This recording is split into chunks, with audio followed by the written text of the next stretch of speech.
बिस्मिल्लाहिर्रहमानिर्रहीम नहमदुहु व नसल्ली अला मुहम्मद रसूलुल्लाहि करीम। ये प्रॉब्लम डिफरेंशियल इक्वेशन के टोटल डिफरेंशियल इक्वेशन चैप्टर से है। Solve Y square plus Z square plus X square D X minus 2xy dy minus 2xz dz is equal to 0। तो सबसे पहले तो हम यहाँ पर गिवन डिफरेंशियल इक्वेशन लिख देंगे अपने सॉल्यूशन में। Y square plus Z square लिख देंगे the given differential equation this 2xy dy minus 2xz dz is equal to 0। और इस इक्वेशन के compare general form of total differential equation in 3 variable से कर देंगे, जो कि होता है, यहाँ हम लिख देते हैं यहाँ पर इसको general form of the total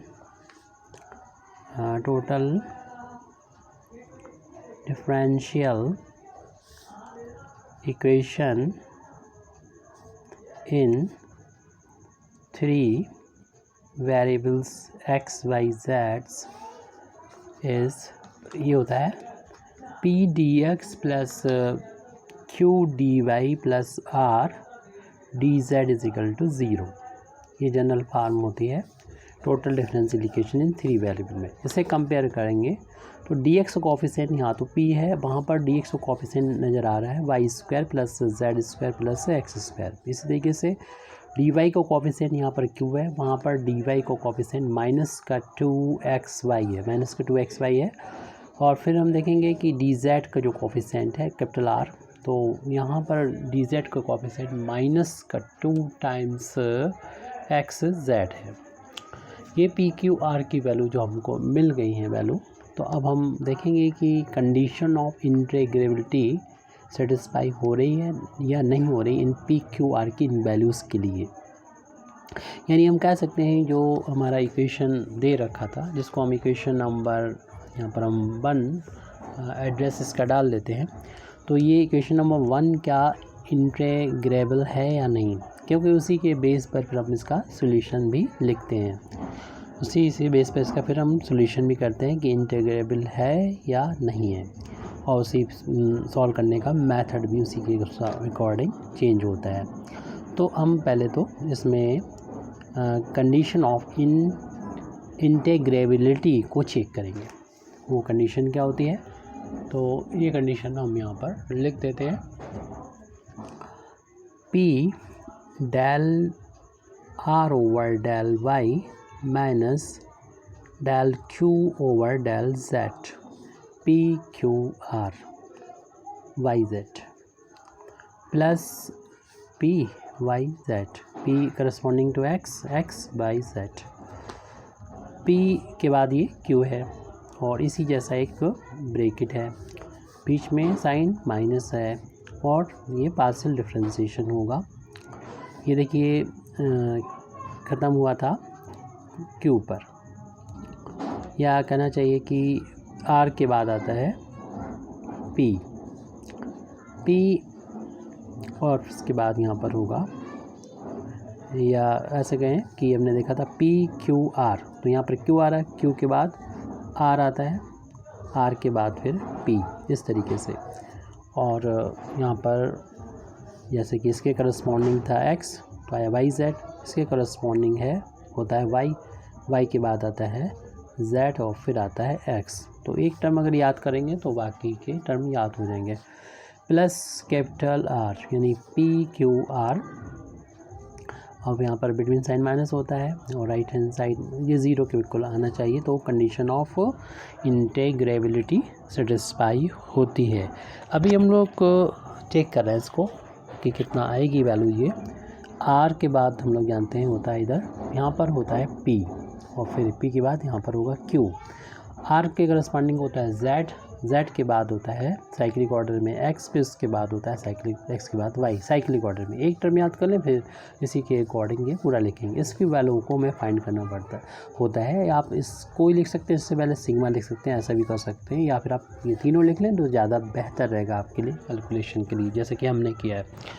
अब p जो कि वैल्यू हमारे सामने है Y square plus Z square plus X square की, और उसके बाद हम r को y के रिस्पेक्ट में पार्शियल डिफ्रेंशिएशन करेंगे। हमारे पास r ये है और इसको हमें y के रिस्पेक्ट में पार्शियल डिफ्रेंशिएशन करना है। पार्शियल डिफ्रेंशिएशन जब y के रिस्पेक्ट में करेंगे तो y के लिए x और z कांस्टेंट हो जाएगा, और कांस्टेंट यहाँ पर पूरा कंप्लीट हो जाएगा और कांस्टेंट का डिफ्रेंशिएशन 0 हो जाएगा। माइनस का साइन लगा देंगे। फिर उसके बाद हमें z के रिस्पेक्ट में q को पार्शियली डिफ्रेंशिएट करना होगा, और इसमें देखें कोई भी z का टर्म नहीं है तो ये कांस्टेंट कंसीडर किया जाएगा q, और कांस्टेंट का डिफ्रेंशिएशन 0 हो गया। अभी हमने यहाँ तक बात कंप्लीट की। उसके बाद प्लस का साइन है जो अप्लाई करेंगे, q की जो वैल्यू है ऊपर लिख देंगे माइनस का 2xy। उसके बाद हम p को z के रिस्पेक्ट में पार्शियली डिफ्रेंशिएट करेंगे।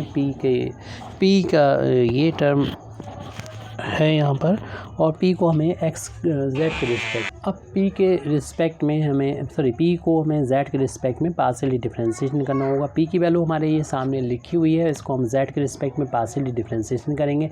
z के लिए y और x कांस्टेंट होंगे, सिर्फ z ये वाला टर्म z स्क्वायर ही वेरिएबल होगा, और z स्क्वायर का z के रिस्पेक्ट में डिफ्रेंशिएशन 2z होता है। बाकी तो इन दोनों के 0 हो गए, इसको हमने लिखे नहीं है। माइनस का साइन है, अप्लाई कर दिया। फिर r को डिफ्रेंशिएट करना है, r का डिफ्रेंशिएशन करना है x के रिस्पेक्ट में, और x ही वेरिएबल होगा, बाकी ये जो होंगे 2z कांस्टेंट हो गए। माइनस का 2z कांस्टेंट बाहर ले लिया, और x का x के रिस्पेक्ट में डिफ्रेंशिएशन हमने बंद करके लिख दिया। यानी r का डिफ्रेंशिएशन पार्शियल डिफ्रेंशिएशन x के रिस्पेक्ट में जो किया वो हमने यहाँ पर लिखा हुआ है। फिर इसके बाद ब्रैकेट को क्लोज कर देंगे, यहाँ तक वैल्यू होगी। अब हम इसकी भी वैल्यू पर आते हैं, प्लस है साइन लगा देंगे, r की वैल्यू जो है ऊपर से देख के लिख देंगे जो कि माइनस के 2xz है। उसके बाद हम ब्रैकेट क्लोज करेंगे, q की वैल्यू को देखेंगे, x के रिस्पेक्ट में इसको डिफ्रेंशिएशन करेंगे। x के लिए y कांस्टेंट है तो माइनस 2y कांस्टेंट को बाहर लिख देंगे, और x का x के रिस्पेक्ट में डिफ्रेंशिएशन 1 कर देंगे। फिर माइनस का साइन है जो कि अप्लाई हो जाएगा। उसके बाद हम p का डिफ्रेंशिएशन करेंगे y के रिस्पेक्ट में, तो p के लिए z और x कांस्टेंट होगा, सिर्फ हमें इस y स्क्वायर का डिफ्रेंशिएशन करना होगा जो कि 2y हो जाएगा। ब्रैकेट क्लोज कर देंगे।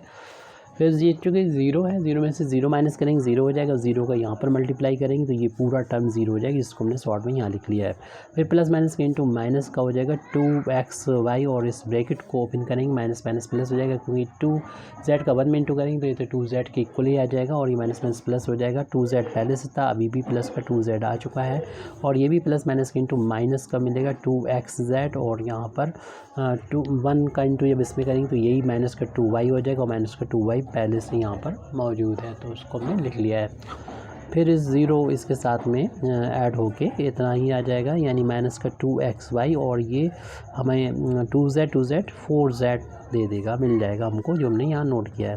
माइनस का 2xz, और इन ये देख रहे हैं कि 4 टाइम्स हो जाएगा, माइनस का 4 टाइम्स y हो जाएगा, और इन दोनों का इंटू करेंगे तो माइनस का ये 8 टाइम्स हो जाएगा हमारा xyz, और ये माइनस माइनस प्लस हो जाएगा, ये भी 4 2 जा 8 टाइम्स हो जाएगा xyz, और ये प्लस माइनस कैंसिल होके 0 के बराबर आ जाएगा। यानी हमने p del r over del y minus del q over del z plus q del p over del z minus del r over del x plus r del q over del x minus del p over del y को 0 के बराबर prove कर दिया है। अगर ये 0 के equal आ जाता है तो हम लोग जानते हैं जो कंडीशन ऑफ इंटीग्रिटी होती है वो सेटिस्फाई हो जाती है, इसलिए हमें यहाँ पर लिख देना चाहिए देयरफॉर कंडीशन ऑफ इंटेग्रेबिलिटी, पहले इसी को हम चेक करते हैं, इज़ सेटिस्फाइड, ये सेटिस्फाई हो चुकी है। सो इक्वेशन जिसको हमने इक्वेशन नंबर 1 डाला था, यानी गिवन इक्वेशन इज़, हम उसके बारे में कह सकते हैं, अब इज़ इंटीग्रेबल, वो इंटीग्रेबल है, इसको इंटीग्रेट किया जा सकता है, और उसे सॉल्व करने का अब जो मेथड है वो ये इस तरीके से कर सकते हैं कि हम एज्यूम करते हैं, assuming x is equal to constant, ज़रूरी नहीं आप x को ही कॉन्स्टेंट लें, किसी एक तीन में से किसी एक वेरिएबल को y को या z को कांस्टेंट ले लेंगे, लेकिन आपको x को अगर कांस्टेंट लिया तो dx की वैल्यू जो होगी 0 हो जाएगी, क्योंकि इसका डिफ्रेंशिएशन जो होगा वो 0 हो जाएगा। अब इन वैल्यूज़ को हम जो गिवन इक्वेशन है वहाँ पर रख देंगे। देखिए इक्वेशन नंबर 1 क्या हो जाएगा, देखिए यहाँ पर जब dx वैल्यू 0 हो जाएगी ये टर्म पूरा 0 के बराबर हो जाएगा, तो इक्वेशन नंबर 1 जो होगा वो रिड्यूस हो जाएगा, इक्वेशन नंबर 1 रिड्यूस हो जाएगा। तो इक्वेशन लिख देंगे यहाँ पर, इक्वेशन 1 रिड्यूसेस टू, तो यहाँ पर dx की वैल्यू जब 0 करेंगे ये टर्म 0 हो जाएगी, जिसको हम अगले पेज पर लिख रहे हैं और आप देख लेंगे, समझ लेंगे। ये टर्म 0 हो जाएगा, फिर बचेगा हमारे सेकंड टर्म बचेगा जो कि माइनस का यहाँ पर 2x/dy और माइनस का 2xz/dz, और राइट हैंड साइड में यहाँ पर देख रहे हैं 0 के बराबर आ जाएगा। और फिर यहाँ पर हम थोड़ा सा इसको और सिंप्लीफाई करते हुए लिख सकते हैं, यहाँ पर -2x से पूरे इक्वेशन को डिवाइड करेंगे तो ये टर्म प्लस के हो जाएंगे y dy, और प्लस का हो जाएगा z dz is equal to 0। अब इसको इंटीग्रेट कर देंगे हम, जब इंटीग्रेट करेंगे तो ऑन इंटीग्रेशन, तो इंटीग्रेट करेंगे तो y dy प्लस यहाँ पर इंटीग्रेशन की लीनियर प्रॉपर्टी का यूज़ करते हुए टर्म बाई टर्म इंटीग्रेशन हो जाएगा, और 0 का जो कि 0 का इंडेफिनिट इंटीग्रेशन होता है कांस्टेंट। तो 1 पावर है, इंटीग्रेशन करते हैं 2 पावर हो जाएगी, अपान में भी वही आ जाएगा, ऐसे z²/2, तो एक कांस्टेंट आएगा। तो कोई भी कांस्टेंट हो सकता है, और इसमें 2 का मल्टीप्लाई कर देंगे तो सिंपल फार्म में इसको लिखने हैं y² + z² इक्वल टू 2 का ऐसे मल्टीप्लाई हो जाएगी, तो अगेन ये वैल्यू कांस्टेंट ही रहेगी। तो फिर उसके बाद हम क्या करते हैं, सो दैट हम मान लेते हैं जो ये वैल्यू जो आई है कांस्टेंट के इक्वल, इस कांस्टेंट को v के इक्वल मान लेते हैं, यानी y² + z² को v के इक्वल मान लिया जाता है। v की वैल्यू का हम आगे चल के यूज़ करेंगे, और जब हम x को कांस्टेंट शुरू में माना था, यहाँ पर जब x कांस्टेंट मानते हैं तो आप lambda q is equal to del v/del y से लैम्डा की वैल्यू को फाइंड करेंगे, जिसका हम आगे चल के यूज़ करेंगे। हालांकि एक इक्वेशन और भी होता है जिसका यूज़ करते हुए, इनमें से किसी भी इक्वेशन का यूज़ करते हुए हम लैम्डा की वैल्यू फाइंड कर सकते हैं, लेकिन हमारा ये इसी से मिल जाएगा, इसलिए हम आगे नहीं लिखते हैं दूसरा इक्वेशन। लैम्डा इंटू क्यू की वैल्यू जो आपको शुरू में आपने यहाँ पर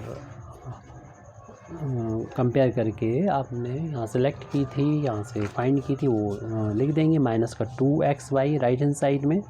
अब यहाँ पर del/del y v की जो वैल्यू है वो लिख दें, जो कि y² प्लस का z² के बराबर है। ये हमारा माइनस का 2 शुरू में लिख दें, into lambda into x into Y right hand side में। जब हम पार्शियल डिफ्रेंशिएशन करने जा रहे हैं इस टर्म का, तो टर्म बाय टर्म डिफ्रेंशिएशन करेंगे। जब इस वाले टर्म का डिफ्रेंशिएशन करेंगे पावर आगे जाएगी और एक पावर कम हो जाएगी, यानी 1 बचेगी, तो 1 लिखने की जरूरत नहीं। और z y के लिए z कांस्टेंट है तो कांस्टेंट का डिफ्रेंशिएशन तो 0 होता है। अब हम क्या करेंगे, 2 से 2 कैंसिल कर देंगे, और y से जैसे कि अभी बताया हमने कि 2 से 2 कैंसिल कर देंगे, y से y भी कैंसिल हो जाएगा। तो हम यहाँ से लैम्डा की वैल्यू फाइंड कर सकते हैं। माइनस को राइट हैंड साइड में ले जाएंगे तो आप सॉल्व कर सकते हैं। अगर कोई प्रॉब्लम है तो हम लिख दे रहे हैं। फिर 2 से 2 y से y कैंसिल किया तो हमारे पास बचा है माइनस का लैम्डा x, और ये 1 टाइम्स कैंसिल हो जाएगा 2y। तो इससे हम लैम्डा की वैल्यू फाइंड करेंगे, 1/x हो जाएगी। जब मल्टीप्लाई हो रहा है राइट हैंड साइड में जाएगा तो डिवाइड होकर लैम्डा की वैल्यू -1/x आएगी। ये वैल्यू लैम्डा की या तो कांस्टेंट आएगी या कोई भी वेरिएबल आ सकती है, तो उससे आपको कोई भी दिक्कत नहीं, जो भी वैल्यू है आप एक्सेप्ट कर लेंगे। उसके बाद आपको फाइंड करना होता है कैपिटल S की वैल्यू। कैपिटल S जो होता है वो ध्यान दीजिए कि आपने ये होता है लैम्डा इंटू, अब आप P लिखेंगे, Q लिखेंगे, R लिखेंगे, वो इस बात पे डिपेंड करता है कि आपने किसको कांस्टेंट शुरू में लिया था। आपने X को कांस्टेंट लिया तो आप X के करस्पॉन्डिंग आप P लिखेंगे। अगर आपने Y को लिया तो Q लिखेंगे, अगर आपने Z को कांस्टेंट लिया तो R लिखेंगे। बस ये ध्यान रखना है। माइनस और V का डिफ्रेंशिएशन पार्शियली उसी के रिस्पेक्ट में आप करेंगे जो आपने शुरू में कांस्टेंट लिया था। आपने X को कांस्टेंट लिया तो X लिखेंगे, देंगे, वाई के रिस्पेक्ट में लिया तो वाई को लिया तो कांस्टेंट वाई लिख देंगे, जैसा भी हो उसी रिस्पेक्ट में आपको लिखना होगा। अब लेमडा की जो वैल्यू है जो आपने ऊपर फाइंड की है वो यहाँ पर पुट करेंगे। एस की वैल्यू को फाइंड करने के लिए हमें 2 वैल्यू की ज़रूरत होती है, यानी 3 वैल्यू की ज़रूरत होती है, एस की, लेमडा की और वी की।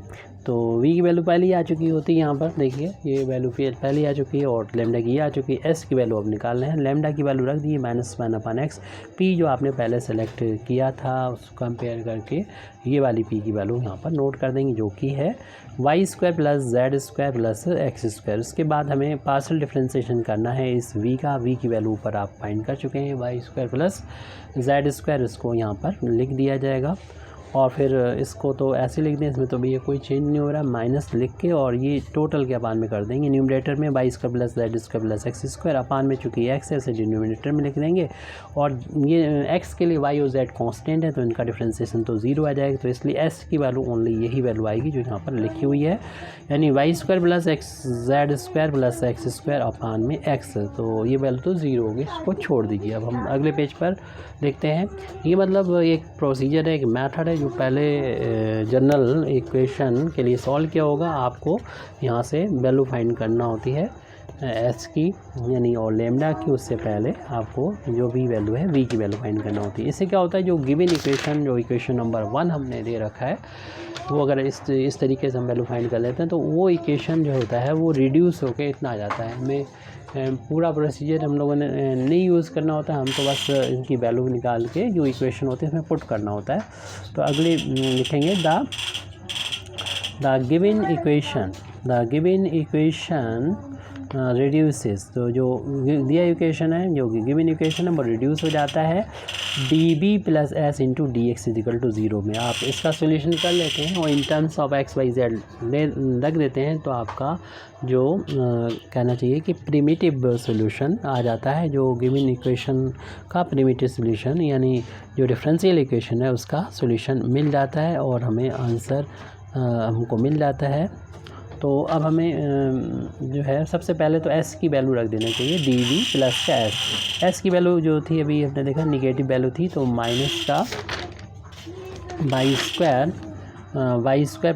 z² + x² अपान x और फिर बाद में dx वो लिख दें। और फिर क्या करना होता है, आपको यहाँ पर 2 वेरिएबल में बदलना होता है, एक तो v वेरिएबल और दूसरा x वेरिएबल। वाई जेड जो वेरिएबल है उनका हम पीछे की जो वैल्यू है उसका यूज़ करके इसको हटाते हैं। dv ये ब्रैकेट ओपन करेगा, प्लस माइनस का इंटू माइनस हो जाएगा और यहाँ पर ये हमने जैसे अभी बताया y² + z² की जो वैल्यू है वो हम पहले ही फाइंड कर चुके हैं भाई। उसकी यहाँ पर v हम लोग पुट कर सकते हैं, इसको जगह पर v रख देंगे, ये वैल्यू जो है उसकी जगह पर v रख दिया जाएगा। तो v + x² है ये, dx राइट हैंड साइड में 0। ये डिफरेंशियल इक्वेशन है जिसमें आप x को इंडिपेंडेंट वेरिएबल की तरह ले लीजिए और v को डिपेंडेंट वेरिएबल की तरह ले लीजिए और सॉल्व कर लीजिए। यानी पहले तो हम dx से डिवाइड कर दें पूरे इक्वेशन को, तो dv/dx हो जाएगा, माइनस का बचा v + x² अपान x = 0। अब हम क्या कर सकते हैं, अब ये कर सकते हैं इसको हम अलग अलग कर लें। तो हमें डिपेंडेंट वेरिएबल v और उसका डेरिवेटिव इंडिपेंडेंट वेरिएबल के रिस्पेक्ट में आया, साथ में जब ब्रैकेट ओपन करेंगे 1 का इंटू मान सकते हैं, तो 1/x v को कोफिशिएंट हो जाएगा और यहाँ पर माइनस का जब ब्रैकेट ओपन करेंगे माइनस का टर्म हो जाएगा, x² अपान में x दोनों के रहेगा, यहाँ पर v के अपान में आ गया और x² के भी अपान से x की वैल्यू कैंसिल हो गई। तो यहाँ पर v जो डिपेंडेंट वेरिएबल है और x इंडिपेंडेंट वेरिएबल है तो उसमें x एक पावर होगी, इस राइट हैंड साइड में प्लस हो जाएगा। ये हम लोगों ने पढ़ रखा होता है कि dy/dx + p y = इस फार्म में, यहाँ पर x इंडिपेंडेंट वेरिएबल और y डिपेंडेंट वेरिएबल होता है और p और q x के फंक्शन होते हैं, तो लीनियर डिफरेंशियल इक्वेशन होता है। ये v और x में लीनियर डिफरेंशियल इक्वेशन है और इसको जब सॉल्व करते हैं तो सॉल्व करने के लिए सबसे पहले इंटीग्रेटिंग फैक्टर फाइंड करना होता है जो कि e⁻p × dx होता है और इसका जो सोल्यूशन होता है वो ऐसे लिखा जाता है y × इंटीग्रेटिंग फैक्टर = q, जो राइट हैंड साइड में होता है वो q × इंटीग्रेटिंग फैक्टर और फिर इनका मल्टीप्लिकेशन करके इंटीग्रेशन और कांस्टेंट ऑफ इंटीग्रेशन, ये होता है फार्मूला। यानी ये मेथड होता है, प्रोसीजर जो हम यहाँ पर यूज़ करेंगे। बस यहाँ पर जो कैपिटल पी एफ की जगह पर हमारा वी का कोफिशिएंट -1/x है, तो इंटीग्रेटिंग फैक्टर की वैल्यू हो जाएगी e⁻, ये होता है -1/x, जो वी का कोफिशिएंट यानी डिपेंडेंट वेरिएबल का कोफिशिएंट होता है। इसको माइनस को आप बाहर ले लीजिए, 1/x का इंटीग्रेशन हम लोग जानते हैं e⁻1/x का इंटीग्रेशन log x होता है, और यहाँ पर 1 का इंटू मान लीजिए, और हम लोग जानते हैं कि जो भी यहाँ पर कोफिशिएंट होता है उसे पावर में ले सकते हैं, तो log x की पावर -1 बन जाएगी। ई से log हट जाता है, ओनली x की पावर -1 आ जाएगी। हम लोग फार्मूला जानते हैं, पावर को प्लस में करना है तो 1 करके लिख दें। इस तरीके से इंटीग्रेटिंग फैक्टर की वैल्यू में 1/x मिल गई है। अब हम इस फार्मूले का यूज़ करते हुए इस इक्वेशन को सॉल्व करेंगे, तो हमारा जो डिपेंडेंट वेरिएबल है वी है, उसमें इंटीग्रेटिंग फैक्टर से मल्टीप्लाई करेंगे, और राइट हैंड साइड में क्यू की जगह अब हमारा एक्स है, और इंटीग्रेटिंग फैक्टर लिख दीजिए फ़िलहाल, और इंटीग्रेट करेंगे एक्स के रिश्ते में, प्लस कांस्टेंट ऐड करेंगे। यहाँ पर v इंटू इंटीग्रेटिंग फैक्टर की वैल्यू पहले पुट कर दें, 1/x है, और x इंटू इंटीग्रेटिंग फैक्टर की वैल्यू 1/x है, dx प्लस का c, ये x से x कैंसिल हो जाएगा। अगले स्टेप में अगले पेज पे देखेंगे हम, इसका इंटीग्रेशन करना है हमें। v into 1/x, left hand side ऐसे नोट कर ली, सिर्फ 1 बचा, 1 का x के रिस्पेक्ट में इंटीग्रेशन करना है, और फिर यहाँ देख रहे हैं कि 1 का इंटीग्रेशन x के रिस्पेक्ट में x हो जाता है, प्लस का c, और v की वैल्यू वापस कर दी, v की वैल्यू है y² प्लस x², और 1 का इसमें इंटू किया, अपान में x है, x का उधर राइट हैंड साइड में मल्टीप्लाई कर दिया, मिल जाएगा ये y² प्लस z² होगा, सॉरी, तो y² plus z² equal to x का यहाँ मल्टीप्लाई करेंगे, x² हो जाएगा प्लस cx हो जाएगा, दोनों टर्म में मल्टीप्लाई हो गया। हम इसको कह सकते हैं कि ये हमारा प्रिमिटिव आ जाएगा, यानी रिक्वायर्ड सॉल्यूशन आ जाएगा, हमें फाइंड करना था, जो टोटल डिफरेंशियल इक्वेशन था, विच इज़ द रिक्वायर्ड, यानी इसकी हमें ज़रूरत थी, रिक्वायर्ड सॉल्यूशन आ चुका है। Thank you very much Indeed for listening me, व आखिर दावाना अल्हम्दुलिल्लाहि रब्बिल आलमीन।